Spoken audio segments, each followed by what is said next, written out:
ಹಾಗೆ ಸ್ನೇಹಿತರೆ ಈ ಒಂದು ದೇವಸ್ಥಾನ ಬಂದ್ಬಿಟ್ಟು ಉಲುಕುಂಟೇಶ್ವರ ಅಂದರೆ ಹೂಲಿಪದೆಯೊಳಗೆ ನೆಲೆಸಿರುವಂಥ ಶ್ರೀ ಉಲುಕುಂಟೇಶ್ವರ ದೇವಸ್ಥಾನ ಸ್ನೇಹಿತರೆ. ಬನ್ನಿ ಈ ಒಂದು ವಿಡಿಯೋ ಈ ಒಂದು ದೇವಸ್ಥಾನದ ಒಳಗಡೆ ಹೋಗಿ ನೋಡೋಣ.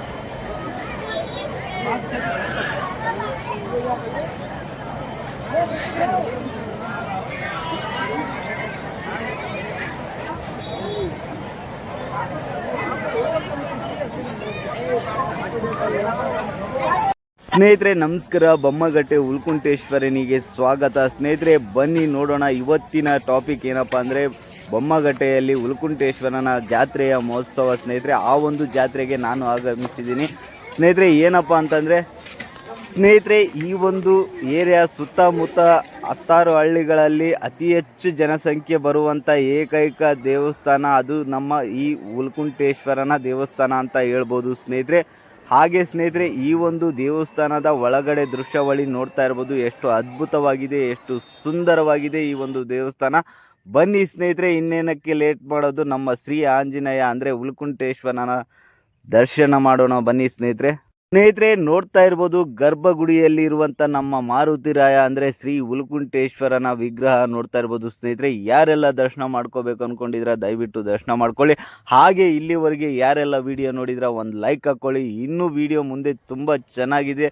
ರಥೋತ್ಸವ ಎಳೆಯೋದು ಹಾಗೆ ಮತ್ತು ಈ ಒಂದು ಜನಸಂಖ್ಯೆ ಸೇರಿರೋದು ಎಲ್ಲ ವಿಡಿಯೋನು ಈ ಒಂದು ವಿಡಿಯೋನಲ್ಲಿ ತೋರಿಸ್ಲಿಕ್ಕೆ ಇಷ್ಟಪಡ್ತೀನಿ ಸ್ನೇಹಿತರೆ. ಈ ಒಂದು ದೇವಸ್ಥಾನದ ಒಳಗಡೆ ಇರುವಂಥ ಆಂಜನೇಯನ ವಿಗ್ರಹ ಯಾರು ಕೆತ್ತನೆ ಮಾಡಿದಂಥ ವಿಗ್ರಹ ಅಲ್ಲ ಸ್ನೇಹಿತರೆ. ಸಾಕ್ಷಾತ್ ಹೂಲಿಪದೆಯೊಳಗೆ ಈ ಒಂದು ಗ್ರಾಮದ ಹಿರಿಯನಾದ ಅವರಿಗೆ ಕಾಣಿಸಿಕೊಂಡು ತಂದಂಥ ವಿಗ್ರಹ ಸ್ನೇಹಿತರೆ. ಯಾರಿಗಾದರೂ ಡೌಟ್ ಇದ್ದರೆ ಈ ಒಂದು ದೇವಸ್ಥಾನದ ಒಳಗಡೆ ಬಂದು ದೇವರ ದರ್ಶನ ಮಾಡುವಾಗ ಪಕ್ಕದ ಬಲಭಾಗದಲ್ಲಿ ಎಲ್ಲ ಪುಟ ಚಿತ್ರಗಳು ಇದಾವೆ ಸ್ನೇಹಿತರೆ, ಬಂದು ನೋಡ್ಕೋಬಹುದು. ಹಾಗೆ ಇಲ್ಲಿಂದ ರಥೋತ್ಸವ ಎಳೆಯುವ ವಿಡಿಯೋ ಇರುತ್ತೆ. ಡೋಲ್ ಹೊಡೆದಿದ್ರೆ ಆ ಒಂದು ಡೋಲಿನ ಸೌಂಡು ಇರುತ್ತೆ ಸ್ನೇಹಿತರೆ. ನಾನು ಇಲ್ಲಿಂದ ಸ್ಟಾಪ್ ಮಾಡ್ತೀನಿ ವಾಯ್ಸ್ ಕೊಡೋದು. ಹಾಗೆ ಸ್ನೇಹಿತರೆ ಇಲ್ಲಿವರೆಗೂ ಯಾರೆಲ್ಲ ವಿಡಿಯೋ ನೋಡಿದ್ರೆ ಲೈಕ್ ಮಾಡ್ಕೊಳ್ಳಿ. ಯಾರೆಲ್ಲ ಸಬ್ಸ್ಕ್ರೈಬ್ ಮಾಡ್ಕೊಳ್ದೆ ನೋಡ್ತಾ ಇದ್ರೆ ದಯವಿಟ್ಟು ಸಬ್ಸ್ಕ್ರೈಬ್ ಮಾಡ್ಕೊಂಡು ನೋಡಿ ಅಂತ ಹೇಳ್ತಾ ಈ ಒಂದು ನನ್ನ ವಾಯ್ಸ್ ಇಲ್ಲಿಗೆ ನಿಲ್ಲಿಸ್ತೀನಿ ಸ್ನೇಹಿತರೆ. ಇಲ್ಲಿಂದ ರಿಯಲ್ ವಾಯ್ಸ್ ಇರುತ್ತೆ. ಓಕೆ.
ಏನಾಗಲ್ಲ. ಸ್ನೇಹಿತರೆ ನೋಡ್ತಾ ಇರ್ಬೋದು ಬೊಮ್ಮಗಟ್ಟೆ ಜಾತ್ರೆಯಲ್ಲಿದ್ದೀನಿ. ಇವತ್ತು ನಮ್ಮ ಒಂದು ವ್ಯೂವರ್ಸ್ಗೆ ಬೊಮ್ಮಗಟ್ಟೆ ಜಾತ್ರೆಯ ವಿಡಿಯೋ ಮಾಡೋಣ ಅಂದ್ಬಿಟ್ಟು ನೋಡ್ತಾ ಇರ್ಬೋದು. ನನ್ನ ಹಿಂದೆ ಜನ ಸಾಗರೆ ಸಿಕ್ಕಾಪಟ್ಟೆ.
ಬಾಯ್ ಮಾಡ್ತನಾ ನಾನು?